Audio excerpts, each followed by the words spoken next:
ನಿಮ್ಮ ಡಾಕ್ಟರ್ ವಿಶೇಷ ಕಾರ್ಯಕ್ರಮಕ್ಕೆ ಸ್ವಾಗತ. ನಾನು ಮಧುಶ್ರೀ. ಒತ್ತಡದ ಜೀವನ, ಬದಲಾಗ್ತಿರುವ ಜೀವನ ಶೈಲಿ, ಜನರಿಗೆ ನೂರಾರು ಆರೋಗ್ಯ ಸಮಸ್ಯೆ. ಯಾವ ಸಮಸ್ಯೆಗೆ ಯಾವ ಚಿಕಿತ್ಸೆ ಅನ್ನೋದೇ ದೊಡ್ಡ ಚಿಂತೆ. ಇಂತಹ ಸಮಸ್ಯೆ ಇರೋರಿಗೆ ಒಂದೇ ವೇದಿಕೆಯಲ್ಲಿ ಸಿಗುತ್ತೆ ಉತ್ತರ. ಇದೇ ಟಿವಿ9ನ ವಿಶೇಷ ಕಾರ್ಯಕ್ರಮ ನಿಮ್ಮ ಡಾಕ್ಟರ್.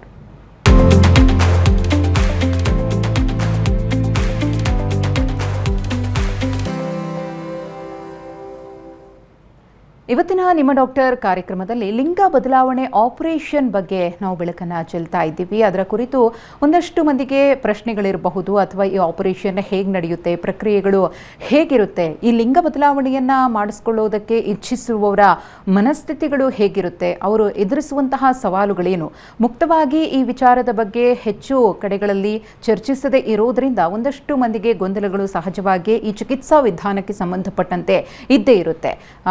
ಏನು ಪುರುಷ ಮಹಿಳೆ ಆಗೋದು ಅಥವಾ ಮಹಿಳೆ ಪುರುಷ ಆಗೋದು ಇಂಥದ್ದು ಸರ್ವೇ ಸಾಮಾನ್ಯವಾಗಿ ಆಧುನಿಕ ಕಾಲಘಟ್ಟದಲ್ಲಿ ನಡೀತಾ ಇದೆ. ಒಂದಷ್ಟು ಮಂದಿ ಅದನ್ನು ಮುಕ್ತವಾಗಿ ಹೇಳ್ಕೊಳ್ತಾರೆ ಮತ್ತು ತಾವು ಫೇಸ್ ಮಾಡುವಂತಹ ಸಮಸ್ಯೆಗಳು, ಆ ಚಿಕಿತ್ಸೆ ವಿಧಾನ ಹೇಗಿರುತ್ತೆ ಅನ್ನೋದ್ರ ಬಗ್ಗೆ ಮಾತನಾಡ್ತಾರೆ. ಇವತ್ತಿನ ಕಾರ್ಯಕ್ರಮದಲ್ಲಿ ಇದೇ ವಿಚಾರಕ್ಕೆ ಸಂಬಂಧಪಟ್ಟಂತೆ ಹೆಚ್ಚಿನ ಡೀಟೇಲ್ಸ್ ಅನ್ನು ಕೊಡೋದಕ್ಕೆ ನಮ್ಮ ಜೊತೆಗಿದ್ದಾರೆ ಸಾಕ್ರವಳ್ಳ ಆಸ್ಪತ್ರೆಯ ಡಾಕ್ಟರ್ ನರೇಂದರ್ ಅವರು. ಬನ್ನಿ ಅವರನ್ನ ಕಾರ್ಯಕ್ರಮಕ್ಕೆ ಸ್ವಾಗತ ಮಾಡೋಣ. ಡಾಕ್ಟರ್ ನಮಸ್ತೆ, ಕಾರ್ಯಕ್ರಮಕ್ಕೆ ಸ್ವಾಗತ.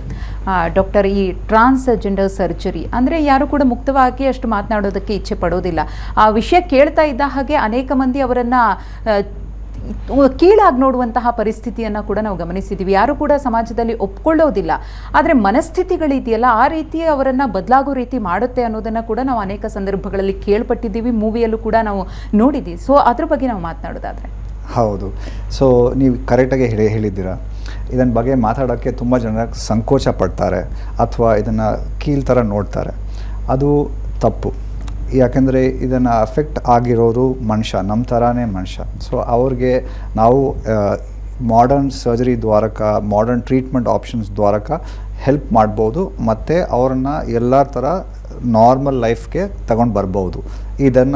ಅದನ್ನ ಬಗ್ಗೆ ನಾವು ಮಾತಾಡಿ ಅವೇರ್ನೆಸ್ ಕ್ರಿಯೇಟ್ ಮಾಡಿ ಅಕ್ಸೆಪ್ಟೆನ್ಸ್ ಕ್ರಿಯೇಟ್ ಮಾಡಿದ್ರೆ ನಾವು ಅವ್ರಿಗೆ ಕೂಡ ನಾರ್ಮಲ್ ಲೈಫ್ ಕೊಡೋ ಚಾನ್ಸಸ್ ಇದೆ. ಓಕೆ ಡಾಕ್ಟರ್, ಈಗ ಈ ಜೆಂಡರ್ ಡಿಸ್ಫೋರಿಯಾದ ಬಗ್ಗೆ ಪ್ರಮುಖವಾಗಿ ಇವತ್ತು ನಾವು ಬೆಳಕು ಚೆಲ್ತಾ ಇದ್ದೀವಿ. ಸೊ ಇದ್ರ ಬಗ್ಗೆ ನಾವು ವೈದ್ಯಕೀಯವಾಗಿ ಮಾತನಾಡೋದಾದರೆ ಹೇಗೆ ನಡೆಯುತ್ತೆ ಆ ಪ್ರಕ್ರಿಯೆಗಳು, ಏನೆಲ್ಲ ಒಳಗೊಂಡಿರುತ್ತೆ ಅಂತ? ಶೋರ್. ಸೊ ಜೆಂಡರ್ ಡಿಸ್ಫೋರಿಯಾ ಈ ಟರ್ಮ್ ನೋಡಿದರೆ, ಇವಾಗ ನಾವು ನಾರ್ಮಲ್ ಪರ್ಸನಿಗೆ ಅವರು ಹುಟ್ಟಿರೋ ಸಮಯ ನೇಚರಿಂದ ಒಂದು ಬಾಡಿ ಸಿಕ್ಕಿರುತ್ತೆ. ಇದು ಮೇಲ್ ಬಾಡಿ ಅಥವಾ ಫಿಮೇಲ್. ಸೊ ಅವ್ರು ಅನಟಾಮಿಕ್ಲಿ ಮೇಲ್ ಇರುತ್ತಾರೆ ಅಥವಾ ಫಿಮೇಲ್ ಇರ್ತಾರೆ. ಜಾಸ್ತಿ ಸಮಯ ಅವ್ರ ಮೈಂಡ್, ಅವ್ರ ವಿಚಾರಧಾರನಲ್ಲಿ ಕೂಡ ಅವರು ಮೇಲ್ ಅಂತ ಫೀಲ್ ಆಗುತ್ತೆ ಅಥವಾ ಫೀಮೇಲ್ ಅಂತ ಫೀಲ್ ಆಗುತ್ತೆ. ಯಾವಾಗ ಈ ಅವ್ರ ವಿಚಾರಧಾರದಲ್ಲಿ ಅವ್ರಿಗೆ ಜೆಂಡರ್ ಏನು ಫೀಲ್ ಆಗ್ತಾ ಇದೆ ಅದು ಮತ್ತು ಅವ್ರ ಬಾಡಿ ನೋಡಿದರೆ ಆ ಬಾಡಿ ಜೆಂಡರ್ ಏನು ಅದು ಎರಡೂ ಮ್ಯಾಚ್ ಆಗುತ್ತೆ. ಸೊ ಅದು ನಾರ್ಮಲಿ. ಯಾವಾಗ ಇದು ಎರಡು ಮ್ಯಾಚ್ ಆಗ್ತಾ ಇಲ್ಲ ಅಂದರೆ ಅವ್ರ ಮೈಂಡ್ನಲ್ಲಿ ಅವ್ರ ಪುರುಷ ಅಂತ ಅನಿಸ್ತಾ ಇದೆ, ಬಟ್ ಆ್ಯಕ್ಚುಲಿ ಅವ್ರ ಬಾಡಿ ಸಿಕ್ಕಿರೋದು ಲೇಡೀಸು, ಅಥವಾ ಅವ್ರ ಮೇಲ್ ಬಾಡಿನಲ್ಲಿ ಅವ್ರಿಗೆ ವಿಚಾರದಲ್ಲಿ ಫೀಮೇಲ್ ಅಂತ ಅನಿಸ್ತಾ ಇದೆ, ಅದನ್ನು ಇವಾಗ ಮ್ಯಾಚ್ ಆಗ್ತಾ ಇಲ್ಲ. ಅವ್ರ ಮೈಂಡ್ನಲ್ಲಿ ಅವ್ರು ಯೋಚನೆ ಮಾಡೋದು ಮತ್ತು ಅವ್ರ ಬಾಡಿನಲ್ಲಿ ನೋಡೋದು ಎರಡಕ್ಕೂ ಮ್ಯಾಚ್ ಇಲ್ಲ. ಅದನ್ನು ಡಿಸ್ಫೋರಿಯಾ, ಜೆಂಡರ್ ಡಿಸ್ಫೋರಿಯಾ ಅಂತ ಹೇಳ್ತೀವಿ. ಓಕೆ ಡಾಕ್ಟರ್, ಅದು ಯಾವ ಸಂದರ್ಭದಲ್ಲಿ ಅವರಿಗೆ ಗೊತ್ತಾಗುತ್ತೆ ಅಂತ ಹೇಳಿ? ಯಾಕಂದರೆ ಈಗ ಅನೇಕ ಸಂದರ್ಭಗಳಲ್ಲಿ ಹುಟ್ಟಿದಾಗ ಚೆನ್ನಾಗೇ ಇದ್ದರು, ಅಂದರೆ ನ್ಯಾಚುರಲಿ ಏನು ಬರ್ತ್ ಆಗಿತ್ತು ಅದೇ ರೀತಿ, ಹುಡುಗ ಹುಡುಗನೇ ಆಗಿದ್ರು, ಹುಡುಗಿ ಹುಡುಗಿನೇ ಆಗಿದ್ರು ಅಂತ. ಆದರೆ ಸಮಯ ಕಳೆದಂತೆ ಆ ಒಂದು ಬದಲಾವಣೆಗಳು ಬರುತ್ತೆ. ಯಾವ ಒಂದು ಏಜ್ ಟೈಮಲ್ಲಿ ಅದು ಗೋಚರಿಸ್ತಾ ಹೋಗುತ್ತೆ ಅಂತ ಹೇಳಿ? ಓಕೆ, ಸೊ ಇವಾಗ ನಾವು ಏನು ನೋಡ್ತಾ ಇದೀವಿ ಅಂದರೆ ಟಿಪಿಕಲಿ ಒಂದು 6-7 ಇಯರ್ಸ್, 8 ಇಯರ್ಸ್, 9 ಇಯರ್ಸ್ ಆ ಏಜ್ನಲ್ಲೇ ಇವರಿಗೆ ಗೊತ್ತಾಗ್ಬಿಡುತ್ತೆ. ಸೊ ಅವರು ಹುಟ್ಟಿರೋ ಸಮಯ ಬಾಯ್ ಆಗಿ ಹುಟ್ಟಿರ್ಬೋದು ಮತ್ತು ಅವ್ರ ಪೇರೆಂಟ್ಸ್ ಎಲ್ಲ ಅವ್ರಿಗೆ ಬಾಯ್ಸ್ ಕ್ಲೋತ್ಸು ಎಲ್ಲ ಕೊಟ್ಟು, ಹೇರ್ಸ್ ಎಲ್ಲ ಕೊಟ್ಟು ಬೆಳವಣಿಗೆ ಮಾಡ್ತಾ ಇದ್ದಾರೆ. ಬಟ್ ಅವ್ರು ಬೆಳ್ತಾ ಸ್ಲೋ ಆಗಿ ಅವ್ರಿಗೆ ಏನು ಪ್ರಿಫರೆನ್ಸ್ ಬರುತ್ತೆ, ಲೇಡೀಸ್ ಕ್ಲೋತ್ಸ್ ಹಾಕೋದು, ಲೇಡೀಸ್ ಥರ ಹೇರ್ ಮಾಡ್ಕೊಳ್ಳೋದು ಮತ್ತು ಗರ್ಲ್ಸ್ ಜೊತೆ ಜಾಸ್ತಿ ಆಟ ಆಡೋದು, ಅಲ್ಲಿಂದ ಶುರುವಾಗಿ ಅವರು ಪ್ಯೂಬರ್ಟಿ ಸಮಯ ಕೂಡ ಅವ್ರಿಗೆ ಮೋರ್ ಆಪೋಸಿಟ್ ಜೆಂಡರ್ಗೆ ಹೋಗಬೇಕು, ಚೇಂಜ್ ಆಗೋದು ಅಂತ ಅವ್ರ ಮೈಂಡ್ನಲ್ಲಿ ಇರುತ್ತೆ. ಸೊ ಅವರೇ ಜೆಂಡರ್ ಡಿಸ್ಫೋರಿಯಾ ಅಂತ ಹೇಳ್ತೀವಿ. ಸೊ ಈ ಥರ ಸಿಚುವೇಶನನ್ನು ನಾವು ಎನ್ಕೌಂಟರ್ ಮಾಡೋ ಸಮಯ ಅವ್ರಿಗೆ ನಾವು ಒಂದು ಸೈಕೈಟ್ರಿಸ್ಟ್ ಹತ್ರ ಡಿಸ್ಕಸ್ ಮಾಡ್ತೀವಿ. ಒಂದು ಫಾರ್ಮಲ್ ಇಂಟರ್ವ್ಯೂ ಇರುತ್ತೆ. ಅದರಲ್ಲಿ ಅವ್ರು ಕೇಳ್ತಾ ಇರ್ತಾರೆ, ನಿಮಗೆ ಏನು ನಿಮ್ಮ ವಿಚಾರಧಾರನ ಅಂಡರ್ಸ್ಟ್ಯಾಂಡ್ ಮಾಡ್ಕೊಳ್ಳೋದು, ಆವಾಗನೇ ಅದನ್ನು ಜೆಂಡರ್ ಡಿಸ್ಫೋರಿಯಾ ಅಂತ ಕನ್ಫರ್ಮ್ ಮಾಡ್ತಾರೆ. ಮತ್ತು ಅವ್ರಿಗೆ ಟೈಮ್ ಕೊಡ್ತಾರೆ. ಟಿಪಿಕಲಿ ಅಟ್ಲೀಸ್ಟ್ 1 ಇಯರ್ ಅವ್ರದ್ದು ಪ್ರಿಫರ್ಡ್ ಸೆಕ್ಸ್ ಏನಿದೆ, ಅವ್ರದ್ದು ಪ್ರಿಫರ್ಡ್ ಜೆಂಡರ್ ಏನಿದೆ ಅಂತ ಅವರು ಕನ್ಫರ್ಮ್ ಮಾಡಿಕೊಂಡ್ರೆ ಅದರಲ್ಲಿ ಅವರು ಕ್ಲೋತ್ಸ್ ಹಾಕೋಬೇಕು ಮತ್ತು ಹಾರ್ಮೋನ್ ಟ್ರೀಟ್ಮೆಂಟ್ ತಗೋಬೇಕು ಮತ್ತು 1 ಇಯರ್ ಆ ಥರ ಜೆಂಡರ್ ಸಪೋಸ್ ಅವರು ಹುಟ್ಟೋ ಸಮಯ ಮೇಲಾಗಿದ್ದರು, ಅವ್ರ ಮೈಂಡ್ನಲ್ಲಿ ಅವರು ಲೇಡೀಸ್ ಅಂತ ತಿಳ್ಕೊಂಡಿದ್ದರೆ ಅಟ್ಲೀಸ್ಟ್ 1 ಇಯರ್ ಲೇಡೀಸ್ ಕ್ಲೋತ್ಸ್ನಲ್ಲಿ ಹಾಕಿ ಮತ್ತು ಲೇಡೀಸ್ ಹಾರ್ಮೋನ್ ಥೆರಪಿ ತಗೊಂಡು ಮತ್ತು ಅದರಲ್ಲಿ ಸ್ಟೇಬಲ್ ಆಗಿ ಇರ್ಬೋದು ಅಂತ ಅವ್ರು ತೋರಿಸ್ಬೇಕು. ಆವಾಗ ಅವ್ರಿಗೆ ಸ್ಟೇಬಲ್ ಜೆಂಡರ್ ಡಿಸ್ಫೋರಿಯಾ ಇದೆ ಆ್ಯಂಡ್ ಅವ್ರ ಥರ ಪೇಷಂಟ್ಸ್ಗೆ ಸರ್ಜರಿ ದ್ವಾರಕ ಬೆನಿಫಿಟ್ ಆಗುತ್ತೆ. ಓಕೆ ಡಾಕ್ಟರ್, ಈಗ ಎಷ್ಟೋ ಆರೋಗ್ಯ ಸಮಸ್ಯೆಗಳು ಹುಟ್ಟಲೇ ಮಗುಗೆ ಬಂದಿರುತ್ತೆ. ಸೊ ಅದನ್ನು ಪತ್ತೆ ಹಚ್ಚುವುದಕ್ಕೆ ಒಂದಷ್ಟು ಕ್ರಮಗಳಿದೆ. ಬೈ ಬರ್ತೆ ಮಗುವಿಗೆ ಏನಾದರೂ ಸಮಸ್ಯೆ ಇದ್ದರೆ ನಾವು ಕಂಡುಹಿಡಿಯಬಹುದು. ಈಗ ಆಧುನಿಕ ಚಿಕಿತ್ಸಾ ವಿಧಾನಗಳು ಕೂಡ ಅದಕ್ಕೆ ಸಾಕಷ್ಟು ಹೆಲ್ಪ್ಫುಲ್ ಆಗಿದೆ.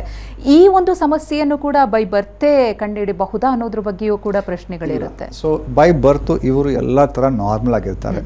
ಈ ಚೇಂಜಸ್ಸು ಬಿಹೇವಿಯರ್ನಲ್ಲಿ ಮತ್ತು ಅವ್ರ ವಿಚಾರಧಾರದಲ್ಲಿ, ಸೊ ಅದು ಅವ್ರು ಬೆಳ್ತಾನೆ ಗೊತ್ತಾಗುತ್ತೆ. ಅವ್ರದ್ದು ಬ್ರೈನನ್ನು ಅನಲೈಸ್ ಮಾಡಿದ್ರೆ ಎಲ್ಲ ಥರನೇ ನಾರ್ಮಲ್ ಆಗಿರುತ್ತೆ ಮತ್ತು ಅದು ಹೆಂಗೆ ಫಂಕ್ಷನ್ ಆಗುತ್ತೆ ಅದರಲ್ಲಿ ಮಾತ್ರ ತುಂಬ ಸಟಲ್ ಡಿಫ್ರೆನ್ಸಸ್ ಇರೋದ್ರಿಂದ ಅದು ಯಾವುದೇ ಟೆಸ್ಟ್ನಲ್ಲಿ ಗೊತ್ತಾಗೋದಿಲ್ಲ. ಅದು ಅವರು ಬೆಳ್ತಾನೆ ಕ್ಲಿಯರ್ ಆಗುತ್ತೆ. ಇವಾಗ ಮೆಡಿಕಲಿ ಯಾವ ರೀತಿ ಡಯಾಗ್ನೋಸ್ ಮಾಡಬಹುದು ಅಂತ ಹೇಳಿ? ಸೊ ಮೆಡಿಕಲಿ ಅದೇ ಈ ಥರ ಅವ್ರಿಗೆ ಇಂಟರ್ವ್ಯೂ ಮಾಡ್ತೀವಿ. ಅವ್ರ ವಿಚಾರಧಾರ ತಿಳ್ಕೊಳ್ಬೇಕು. ಅವ್ರಿಗೆ ಯಾವ ಕ್ಲೋತ್ಸ್ ಬೇಕು, ಯಾವ ಟೈಪ್ ಬಿಹೇವಿಯರ್ ಮಾಡ್ತಾರೆ, ಯಾವ ಥರ ಫ್ರೆಂಡ್ಸ್ ಜೊತೆ ಅಸೋಸಿಯೇಟ್ ಮಾಡ್ತಾರೆ ಮತ್ತು ಅವ್ರದ್ದು ಏನು ಡಿಸೈರ್ಸ್ ಇದೆ ಅದೆಲ್ಲ ಅನಲೈಸ್ ಮಾಡ್ತಾರೆ. ಸೈಕೈಟ್ರಿಸ್ಟ್ ಜೊತೆ ಕ್ವೈಟ್ ಫ್ಯೂ ಸೆಷನ್ಸ್ ಮತ್ತು ಸೈಕೈಟ್ರಿಸ್ಟ್ ಅವ್ರ ಫ್ಯಾಮ್ಲಿ ಕೂಡ ಇಂಟರ್ವ್ಯೂ ಮಾಡ್ತಾರೆ, ಅವ್ರ ಬಗ್ಗೆ ಸುದ್ದಿ ತಿಳ್ಕೊಳ್ತಾರೆ. ಇದೆಲ್ಲ ಒಟ್ಟಿಗೆ ಸೇರಿ ಆಮೇಲೆ ಅದು ಕನ್ಫರ್ಮ್ ಆಗುತ್ತೆ ಇದು ಟ್ರಾನ್ಸ್ಜೆಂಡರ್ ಅಂತ ಅವ್ರಿಗೆ ಹೆಲ್ಪ್ ಆಗುತ್ತೆ. ಓಕೆ ಡಾಕ್ಟರ್, ಈ ರೀತಿ ಮೈಂಡ್ಸೆಟ್ ಬಂದಂತಹ ಸಂದರ್ಭದಲ್ಲಿ ಅವ್ರಿಗೆ ಅದನ್ನು ಒಂದು ಕಡೆ ಕೆಲವರು ಅದನ್ನು ಆಕ್ಸೆಪ್ಟ್ ಮಾಡ್ಕೊತಾರೆ, ಮುಂದುವರಿತಾರೆ ಧೈರ್ಯವಾಗಿ. ಇನ್ನು ಕೆಲವರಿಗೆ ಇಲ್ಲ, ಅದನ್ನು ಒಪ್ಕೊಳ್ಳೋದಕ್ಕೆ ರೆಡಿ ಇರೋದಿಲ್ಲ, ಸೊಸೈಟಿ ಹೇಗೆ ನೋಡುತ್ತೆ ಅನ್ನೋ ಭಯ ಕೂಡ ಇರುತ್ತೆ. ಆಸ್ ಅ ಡಾಕ್ಟರ್ ನೀವು ಅವರನ್ನು ಯಾವ ರೀತಿ ಸ್ಟ್ರಾಂಗ್ ಮಾಡ್ತೀರಿ ಅಂತ ಹೇಳಿ, ಯಾಕಂದರೆ ಅವರ ಒಂದು ದೇಹಸ್ಥಿತಿಗೆ ವಿರುದ್ಧವಾಗಿ ಜೀವನ ಮಾಡೋದಕ್ಕೂ ಕೂಡ ಕಷ್ಟ ಆಗುತ್ತೆ ಅವರಿಗೆ. ನಿಜ. ಸೊ ನಮ್ಮ ಜವಾಬ್ದಾರಿ ಏನಂದರೆ ಅವ್ರಿಗೆ ಆದಷ್ಟು ಎಂಕರೇಜ್ಮೆಂಟ್ ಕೊಡೋದು. ಯಾಕೆಂದರೆ ನಾವು ಇವಾಗ ಈ ಕಾಲದಲ್ಲಿ ಎಷ್ಟೋ ಟ್ರೀಟ್ಮೆಂಟ್ಸ್ ಬಂದಿದೆ. ಸೊ ಸೈಕೋಥೆರಪಿ ಬಂದಿದೆ ಅವ್ರಿಗೆ ಹೆಲ್ಪ್ ಮಾಡೋಕ್ಕೆ, ಸೈಕಲಾಜಿಕಲಿ ಅವ್ರು ಸ್ಟ್ರಾಂಗ್ ಮಾಡೋಕ್ಕೆ, ಮತ್ತು ಸರ್ಜಿಕಲ್ ಥೆರಪಿ ಬಂದಿದೆ. ಈ ಒಳ್ಳೆ ಸರ್ಜರಿ ಆಪ್ಷನ್ಸ್ ಬಂದಿದೆ.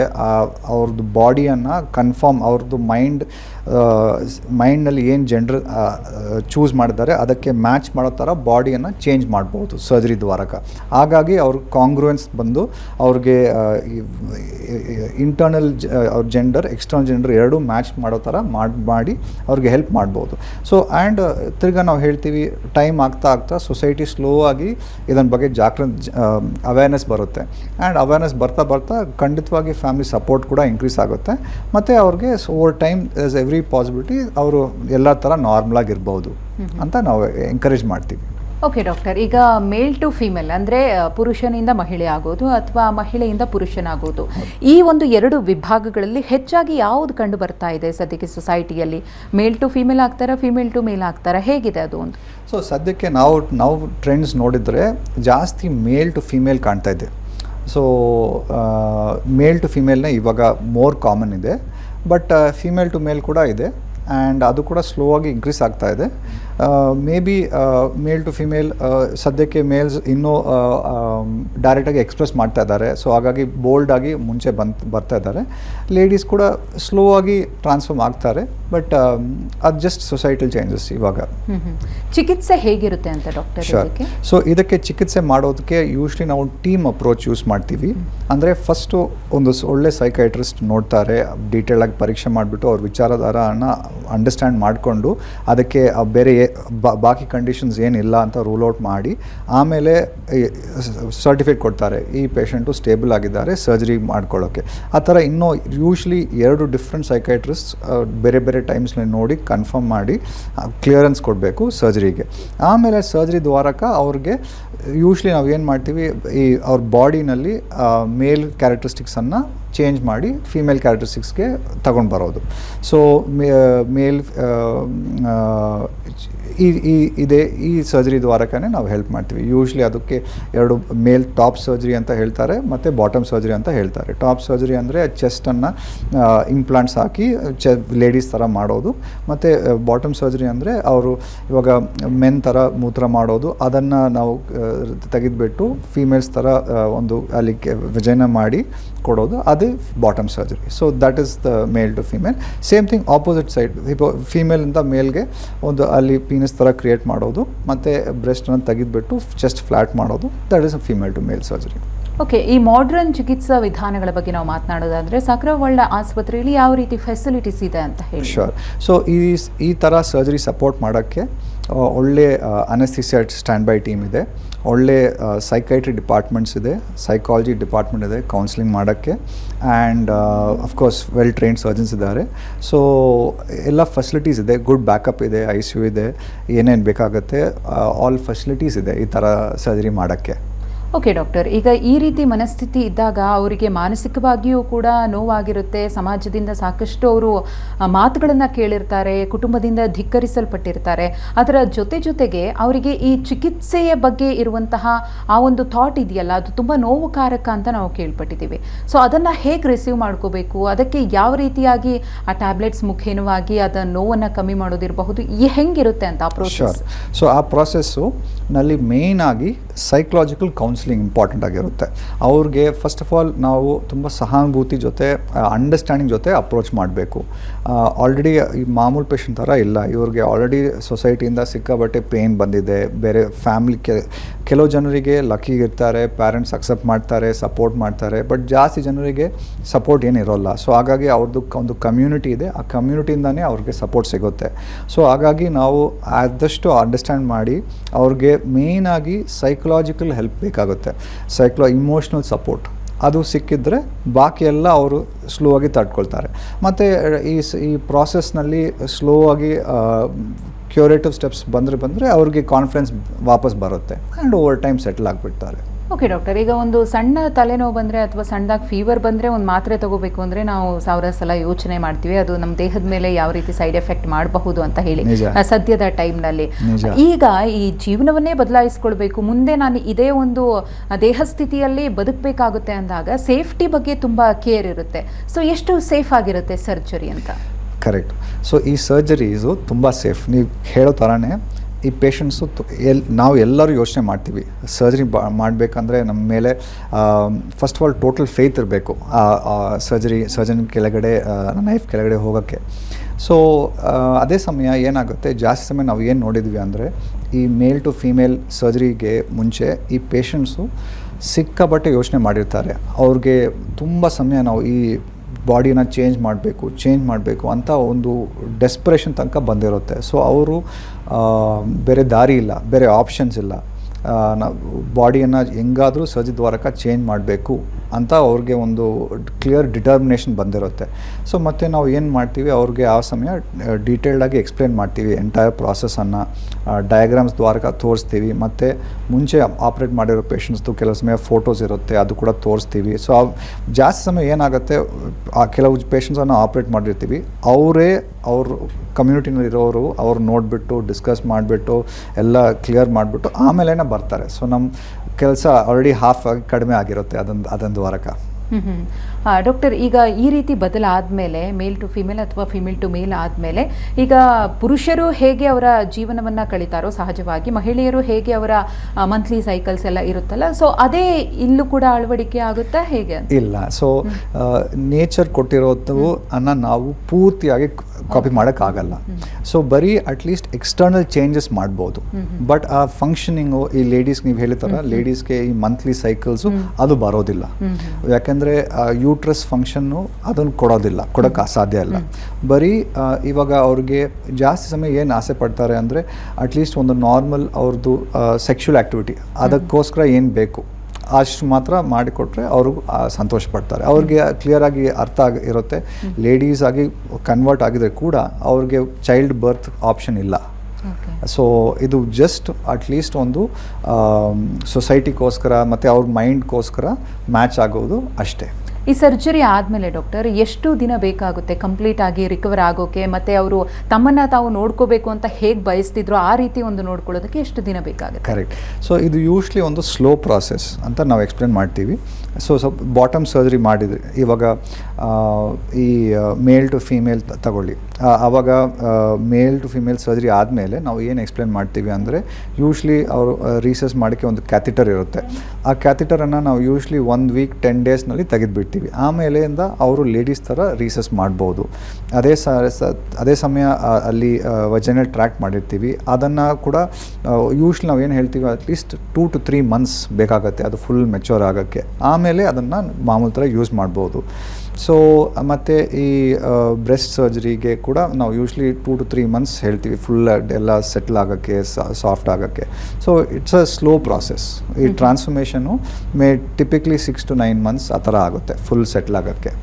ಓಕೆ ಡಾಕ್ಟರ್, ಈಗ ಎಷ್ಟೋ ಕಾಯಿಲೆಗಳು ಚಿಕಿತ್ಸೆಯನ್ನು ಪಡ್ಕೊಂಡಿರ್ತಾರೆ, ಎಲ್ಲ ರೀತಿಯ ಮೆಡಿಸಿನ್ಸನ್ನು ತಗೊಂಡು ಕಂಪ್ಲೀಟ್ ಕ್ಯೂರ್ ಮಾಡ್ಕೊಂಡಿರ್ತಾರೆ, ಮತ್ತೆ ಅದು ಬರೋದಿಲ್ಲ ಅನ್ನೋ ಭರವಸೆಯೂ ಕೂಡ ಅವರಿಗಿರುತ್ತೆ. ಬಟ್ ಎಷ್ಟೋ ಸಂದರ್ಭಗಳಲ್ಲಿ ಅದು ಹುಸಿ ಆಗಿರುತ್ತೆ, ಅಂದರೆ ಮತ್ತೆ ಆ ಕಾಯಿಲೆ ಅವರಿಗೆ ಬರುವ ಸಾಧ್ಯತೆ ದಟ್ಟವಾಗಿರುತ್ತೆ. ಸೊ ಈ ಪ್ರಕರಣದಲ್ಲಿ ಅಥವಾ ಈ ಕೇಸಸ್ಸಲ್ಲಿ ಈಗೇನೋ ಅವರು ಫೀಮೇಲ್ ಆದರೂ ಅಥವಾ ಮೇಲ್ ಆದರೂ ಮುಂದೆ ಅದು ಮತ್ತೆ ಚೇಂಜಸ್ ಆಗಿ ಹಳೆಗೆ ವರ್ಷಗೆ ಬಂದುಬಿಟ್ರೆ ಹೇಗೆ ಅನ್ನೋ ಕ್ವಶನ್ ಕೂಡ ಇದೆ. ಕರೆಕ್ಟು. ಸೊ ಇದು ಆ್ಯಕ್ಚುಲಿ ಏನಾಗುತ್ತೆ ಅಂದರೆ ಇದು ಬರೀ ವಿಚಾರಧಾರ. ಸೊ ಯೂಶ್ವಲಿ ನಾವು ಏನು ಮಾಡ್ತೀವಿ ಅದಕ್ಕೇ ಈ ಥರ ಆಪ್ರೇಷನ್ ಮಾಡೋಕ್ಕೆ ಮುಂಚೆ ನಾವು ಅಟ್ಲೀಸ್ಟ್ 1 ಇಯರ್ ಮಿನಿಮಮ್ 1 ಇಯರ್ ಅವ್ರಿಗೆ ನೋಡಿರ್ತೀವಿ. ಅವರು ಲೇಡೀಸ್ ಆಗಿ ಚೇಂಜ್ ಮಾಡಿ ಅದನ್ನಲ್ಲಿ ಅವರು ಕಂಫರ್ಟಬಲ್ ಆಗಿದ್ದಾರೆ, ಲೇಡೀಸ್ ಬಟ್ಟೆ ಹಾಕ್ಕೊಂಡು ಲೇಡೀಸ್ ಸೊಸೈಟಿನಲ್ಲಿ ಲೇಡೀಸ್ ಆಗಿ ಮೂವ್ ಆಗೋದು ಅಂತ ಎಲ್ಲ ನೋಡಿಬಿಟ್ಟು 1 ಇಯರ್ ಪ್ಲಸ್ ಆದಮೇಲೆ ನಾವು ಆಪ್ರೇಷನ್ ಮಾಡ್ತೀವಿ.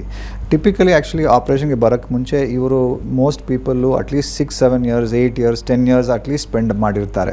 ಸೊ ಇದು ಆಪ್ರೇಷನ್ ಆದಮೇಲೆ ಅವ್ರಿಗೆ ವಿಚಾರಧಾರ ಚೇಂಜ್ ಆಗೋದಿಲ್ಲ. ಸೊ ಆ ಥರ ಯೂಶ್ವಲಿ ಚೇಂಜಸ್ ಬರೋದಿಲ್ಲ. ಸೊ ಅವ್ರ ಮೈಂಡ್ನಲ್ಲಿ ಸ್ಟೇಬಲ್ ಆಗಿರುತ್ತೆ. ಈ ಅವ್ರಿಗೆ ಫಸ್ಟ್ ಥಾಟಿಂದ ಲೇಡೀಸ್ ಆಗಬೇಕು ಅಂತ ಅದೇ ಥಾಟ್ ಇದ್ದೇ ಇರುತ್ತೆ. ತಿರ್ಗಾ ಆ ಥಾಟ್ ಚೇಂಜ್ ಆಗೋದಿಲ್ಲ. ಓಕೆ ಡಾಕ್ಟರ್, ಈಗ ಈ ರೀತಿ ಆಪರೇಷನ್ಗೆ ಒಳಪಡಬೇಕು ಅಂತ ಅಂದ್ಕೊಂಡವರು ಎಲ್ಲರೂ ಕೂಡ ಆರ್ಥಿಕವಾಗಿ ಸಬಲರು ಅಥವಾ ಅನುಕೂಲಸ್ಥರು ಅಂತಲೇ ಹೇಳೋಕ್ಕಾಗೋದಿಲ್ಲ. ಹಾಗಾಗಿ ಈ ರೀತಿ ಒಂದು ಸ್ಟೆಪ್ಪನ್ನು ತೊಗೊಬೇಕು ಅಂದರೆ ತಾವು ಫಿನಾನ್ಷಿಯಲಿ ತುಂಬ ಸ್ಟ್ರಾಂಗ್ ಇರಬೇಕು ಅಂತಲೂ ಅವರು ಎಕ್ಸ್ಪೆಕ್ಟ್ ಮಾಡಿರ್ತಾರೆ. ಸೊ ಈ ಕಾಸ್ಟ್ ವಿಚಾರದಲ್ಲಿ ಹೆಂಗಿದೆ ಅಂತ ಡಾಕ್ಟರ್? ಸೊ ನಿಜ. ಸೊ ಇದನ್ನು ಅನ್ಫಾರ್ಚುನೇಟ್ಲಿ ಈ ಕಾಲದಲ್ಲಿ ನಮ್ಮ ಹತ್ರ NGOs ಅಥವಾ ಯಾವುದೇ ಗೌರ್ಮೆಂಟ್ ಫಂಡಿಂಗ್ ಇಲ್ಲ. ಆ್ಯಕ್ಚುಲಿ ತುಂಬ ಜನರಿಗೆ ಫಂಡಿಂಗ್ ಇತ್ತು ಅಂದರೆ ಅವರು ಈ ಸರ್ಜರಿ ಆಪ್ಟ್ ಮಾಡ್ಕೊಳ್ತಾರೆ. ಯಾಕೆಂದರೆ ಇದು ಈ ಸರ್ಜರಿ ದ್ವಾರಕ ಅವ್ರ ಜೀವನನೇ ಬದಲಾವಣೆಗೆ ಮಾಡ್ಬೋದು, ಅವ್ರಿಗೆ ತುಂಬ ಹೆಲ್ಪ್ ಆಗುತ್ತೆ. ಬಟ್ ತುಂಬ ಜನರಿಗೆ ಸಪೋರ್ಟ್ ಕೂಡ ಇರೋಲ್ಲ, ಬರೀ ಅವ್ರ ಕಮ್ಯುನಿಟಿ ಸಪೋರ್ಟ್ ಮಾಡುತ್ತೆ ಅಷ್ಟೇ. ಸೊ ಹಾಗಾಗಿ ಅವ್ರಿಗೆ ಸರ್ಜರಿ ಅಫೋರ್ಡ್ ಮಾಡೋಕ್ಕೆ ಕಷ್ಟ ಆಗ್ಬೋದು. ಸೊ ಕೆಲವು ಸಮಯ ನಾವು ಕೂಡ ಆದಷ್ಟು ಈ ಸರ್ಜರಿ ಕಾಸ್ಟ್ಸನ್ನು ಎಷ್ಟು ಕಡಿಮೆ ಮಾಡೋಕ್ಕೆ ಸಾಧ್ಯ ಇದೆ ಎಲ್ಲ ಮಾಡ್ತೀವಿ. ಮತ್ತು ಕೆಲವು ಸಮಯ ಫಂಡಿಂಗ್ಗೆ ಕೂಡ ಟ್ರೈ ಮಾಡ್ತೀವಿ ಹೆಲ್ಪ್ ಮಾಡೋಕ್ಕೆ. But that is the situation. Okay doctor, ಈಗ ಒಬ್ಬ ಪುರುಷನಲ್ಲಿ ತಾನು ಮಹಿಳೆ ಆಗಬೇಕು ಅಥವಾ ಮಹಿಳೆಯ ಗುಣಲಕ್ಷಣಗಳು ದೇಹಸ್ಥಿತಿ ನನ್ನಲ್ಲಿ ಕಂಡು ಬರ್ತಾ ಇದೆ ಅಂದಾಗ ಆತ ಸಮಾಜಕ್ಕೆ ಹೆದರಿ ಆತ ನಾನು ಹೀಗೇ ಇರ್ತೀನಿ ಅಂತಲೂ ಡಿಸೈಡ್ ಮಾಡಬಹುದು. ಮಾನಸಿಕವಾಗಿ ಅದಕ್ಕೆ ಪ್ರಿಪೇರ್ ಆಗುವ ಸಾಧ್ಯತೆ ಎಷ್ಟಿರುತ್ತೆ? ಅಥವಾ ಡಾಕ್ಟರ್ಸ್ ರೋಲ್ ಕೂಡ ಈ ಆಪರೇಷನ್ ಅಥವಾ ಸರ್ಜರಿ ಯಾವುದೂ ಇಲ್ಲದೆ ಅವ್ರು ಹೇಗಿದ್ದಾನೋ ಅದೇ ಸ್ಥಿತಿಯಲ್ಲಿ ಮುಂದುವರೆಯೋದಕ್ಕೆ ಅವಕಾಶ ಇರುತ್ತಾ, ಅಥವಾ ಅದು ಬೇರೆ ರೀತಿ ಅವರ ದೇಹದ ಮೇಲೆ ಇಂಪ್ಯಾಕ್ಟ್ ಮಾಡುತ್ತಾ, ಹೇಗೆ? ಇಲ್ಲ. ಸೊ ಇದಕ್ಕೆ ಅವ್ರದ್ದು ಜೆಂಡರ್ ಡಿಸ್ಫೋರಿಯಾಗೆ ಬೇಸಿಕ್ಲಿ ಹೋಗ್ತೀವಿ. ಸೊ ಇವಾಗ ಜೆಂಡರ್ ಡಿಸ್ಫೋರಿಯಾ ತುಂಬ ಮೈಲ್ಡ್ ಇದೆ. ಅವ್ರಿಗೆ ಮೈಂಡ್ನಲ್ಲಿ ಅನಿಸ್ತಾ ಇದೆ ಅವರು ಮೇಲಿಲ್ಲ ಫೀಮೇಲು, ಬಟ್ ಅದರಿಂದ ಅವ್ರಿಗೆ ತುಂಬ ದುಃಖ ಆಗ್ತಾ ಇಲ್ಲ, ಅವರು ಕಂಫರ್ಟಬಲ್ ಆಗಿದ್ದಾರೆ ಅಂತ ಅಂಥ ಜನರಿಗೆ ನಾವು ಜಸ್ಟ್ ಸಪೋರ್ಟಿವ್ ಕೇರ್ ಕೊಡ್ತೀವಿ, ಕೌನ್ಸಿಲಿಂಗ್ ಸೆಷನ್ಸ್ ಕೊಡ್ತೀವಿ, ಅಷ್ಟು ಸಾಕಾಗುತ್ತೆ. ಯಾರಿಗೆ ತುಂಬ ಅಫೆಕ್ಟ್ ಆಗ್ತಾರೋ, ತುಂಬ ಡಿಸ್ಟ್ರೆಸ್ನಲ್ಲಿ ಇದ್ದಾರೆ, ಅವ್ರಿಗೆ ಮಾತ್ರ ಸರ್ಜರಿ ಆಫರ್ ಮಾಡ್ತೀವಿ. ಡಾಕ್ಟರ್, ಈಗ ಸೊಸೈಟಿಯಲ್ಲಿ ಇದ್ರ ಬಗ್ಗೆ ಅವೇರ್ನೆಸ್ ಕ್ರಿಯೇಟ್ ಮಾಡೋದು ಎಷ್ಟರ ಮಟ್ಟಿಗೆ ಇಂಪಾರ್ಟೆಂಟ್ ಅಂತ ಹೇಳ್ತೀರಿ? ಯಾಕಂದರೆ ನಾವು ಗಮನಿಸ್ತೀವಿ ಈ ರೀತಿ ಇದ್ದವರನ್ನು ಯಾವ ರೀತಿಯಾಗಿ ಟ್ರೀಟ್ ಮಾಡ್ತಾರೆ ಅಥವಾ ಯಾವ ರೀತಿ ಅವರಿಗೆ ಆ ಗೌರವಗಳು ಸಿಗುತ್ತೆ ಅದನ್ನೆಲ್ಲ ಫೇಸ್ ಮಾಡಿಕೊಂಡು ಅವರು ಜೀವನ ಮಾಡಬೇಕು. ಎಷ್ಟೋ ಸಂದರ್ಭಗಳಲ್ಲಿ ಕೆಲಸ ಕಾರ್ಯಗಳು ಕೂಡ ಅವರಿಗೆ ಸಿಗೋದಿಲ್ಲ, ಕಂಪನಿಗಳು ರಿಜೆಕ್ಟ್ ಮಾಡುತ್ತವೆ. ಹೇಗೆ ಸೊಸೈಟಿಯನ್ನು ಎಜುಕೇಟ್ ಮಾಡಬೇಕಾಗುತ್ತೆ? ಸೊ ತುಂಬ ಇಂಪಾರ್ಟೆಂಟ್ ಮ್ಯಾಟ್ರ್ ಇದು. ಐಡಿಯಲಿ ಸ್ಪೀಕಿಂಗ್ ಇದನ್ನು ನಾವು ಚಿಕ್ಕ ಮಕ್ಕಳು ಸಿಲೆಬಸ್ನಲ್ಲೇ ಇನ್ಕಾರ್ಪೊರೇಟ್ ಮಾಡಬೇಕು. ತಾಕಿ ಅವ್ರಿಗೆ ಕೂಡ ಅರ್ಥ ಆಗಬೇಕು, ಒಂದು ಹ್ಯೂಮೇನ್ ಅಪ್ರೋಚ್ ತೋರಿಸ್ಬೇಕು, ಅಂಡರ್ಸ್ಟ್ಯಾಂಡಿಂಗ್ ಬೇಕು. ಬೇಸಿಕಲಿ ಇವರು ಸ್ವಲ್ಪ ವ್ಯತ್ಯಾಸವಾಗಿದ್ದಾರೆ ಅಂದರೆ ಅವ್ರಿಗೆ ಇನ್ನೂ ಸ್ವಲ್ಪ ನಾವು ಇಮೋಷನಲ್ ಸಪೋರ್ಟಿವ್ ಆಗಿರಬೇಕು. ಸೊ ನನ್ನ ಪ್ರಕಾರ ಸ್ಕೂಲ್ ಸಿಲೆಬಸ್ನಲ್ಲೇ ಇದು ಇನ್ಕಾರ್ಪೊರೇಟ್ ಆಗಿ ಓವರ್ ಟೈಮ್ ಅವೇರ್ನೆಸ್ ಇಂಪ್ರೂವ್ ಆಗ್ತಾ ಮತ್ತು ಇನ್ನೊಂದು ವಿಷಯ ಏನಂದರೆ ಆದಷ್ಟು ಕೆಲವು ಸೆಲೆಬ್ರಿಟೀಸ್ ಕೂಡ ಇದನ್ನ ಬಗ್ಗೆ ಮಾತಾಡಿದರೆ ಇನ್ನೂ ಅವೇರ್ನೆಸ್ ಬರುತ್ತೆ. ಸೊ ಸ್ಲೋ ಆಗಿ ಅಕ್ಸೆಪ್ಟೆನ್ಸ್ ಇವಾಗ ನಮ್ಮ ದೇಶದಲ್ಲಿ ಸ್ವಲ್ಪ ನಾವು ಹಿಂದುಗಡೆ ಇದ್ದೀವಿ. ಔಟ್ಸೈಡ್ ಕಂಟ್ರೀಸ್ನಲ್ಲಿ ಇದು ಇನ್ನೂ ಕಾಮನ್ ಆಗಿದೆ. ತುಂಬ ಜನ ಇನ್ನೂ ಯಂಗರ್ ಏಜಸ್ನಲ್ಲಿ ಈ ಥರ ಸರ್ಜರಿ ಮಾಡ್ಕೊಳ್ತಾರೆ. ಸೊ ಹಾಗಾಗಿ it's only matter of time awareness ಬರುತ್ತೆ. ಬಟ್ ನಾವು ಇದನ್ನು ಸಿಲೆಬಸ್ನಲ್ಲಿ ಇನ್ಕಾರ್ಪೊರೇಟ್ ಮಾಡಿ ಜಾಸ್ತಿ ಇದನ್ನ ಬಗ್ಗೆ ಮಾತಾಡಿ ಜಾಸ್ತಿ ಚರ್ಚೆಗಳು ಮಾಡಿದರೆ ಅವೇರ್ನೆಸ್ ಇನ್ಕ್ರೀಸ್ ಮಾಡ್ಬೋದು. ಆ್ಯಂಡ್ ಅವೇರ್ನೆಸ್ ಎಷ್ಟು ಬರುತ್ತೆ ಅಷ್ಟು ಅಕ್ಸೆಪ್ಟೆನ್ಸ್ ಕೂಡ ಬರುತ್ತೆ, ಅಷ್ಟು ಸಪೋರ್ಟ್ ಸಿಗುತ್ತೆ ಇವ್ರಿಗೆ. ಸೊ ಅದು ಹೆಲ್ಪ್ ಆಗುತ್ತೆ ಅವ್ರಿಗೆ. ಓಕೆ ಡಾಕ್ಟರ್, ಈಗ ಈ ಸರ್ಜರಿ ಮಾಡಿಸ್ಕೊಂಡವರಿಗೆ ತಮ್ಮ ಸಲಹೆ ಏನು ಅಂತ, ಈ ಲೈಫ್ ಸ್ಟೈಲ್ ಚೇಂಜಸ್ ಬಗ್ಗೆ ಅವ್ರು ಏನಾದರೂ ಕಾನ್ಸಂಟ್ರೇಟ್ ಮಾಡಬೇಕಾಗುತ್ತೆ ಅಥವಾ ನಾರ್ಮಲ್ ಲೈಫ್ನ ಲೀಡ್ ಮಾಡಬಹುದು? ಸೊ ಈ ಸರ್ಜರಿ ಎಲ್ಲ ಚೆನ್ನಾಗಾದಮೇಲೆ ಅವರು ಎಲ್ಲ ಥರ ನಾರ್ಮಲ್ ಲೈಫ್ ಲೀಡ್ ಮಾಡ್ಬೋದು. ಅವ್ರದ್ದು ಇಂಟರ್ನಲ್ ಫೀಲಿಂಗು ಅವ್ರ ಬಾಡಿ ಎಕ್ಸ್ಟರ್ನಲ್ ಥಿಂಗ್ ಎಲ್ಲ ಮ್ಯಾಚ್ ಆಗುತ್ತೆ. ಸೊ ಯೂಶ್ವಲಿ ಅವರು ಚೆನ್ನಾಗಿ ಹ್ಯಾಪಿಯಾಗಿರ್ತಾರೆ ಅದಾದಮೇಲೆ. ಓಕೆ ಡಾಕ್ಟರ್, ಇದುವರೆಗೂ ಕಾರ್ಯಕ್ರಮದಲ್ಲಿ ಭಾಗಿಯಾಗಿ ಸಾಕಷ್ಟು ಮಾಹಿತಿಯನ್ನು ತಿಳಿಸ್ಕೊಟ್ರೆ ಧನ್ಯವಾದ ತಮಗೆ. ಧನ್ಯವಾದ. ವೀಕ್ಷಕರೇ, ವೈದ್ಯರ ನೇರ ಭೇಟಿಗಾಗಿ ಅಡ್ರೆಸ್ಸನ್ನು ನೋಟ್ ಮಾಡಿಕೊಳ್ಳಿ. ಸಾಕ್ರಾ ವರ್ಲ್ಡ್ ಆಸ್ಪತ್ರೆ, Devarabeesanahalli, outer ring road, Intel ಎದುರುಗಡೆ, ಬೆಂಗಳೂರು. ದೂರವಾಣಿ ಸಂಖ್ಯೆ 0804949469. ಇದು ಇವತ್ತಿನ ನಿಮ್ಮ ಡಾಕ್ಟರ್ ವಿಶೇಷ ಕಾರ್ಯಕ್ರಮ. ನಿರಂತರ ಸುದ್ದಿಗಾಗಿ ನೋಡ್ತಾ ಇರಿ TV9.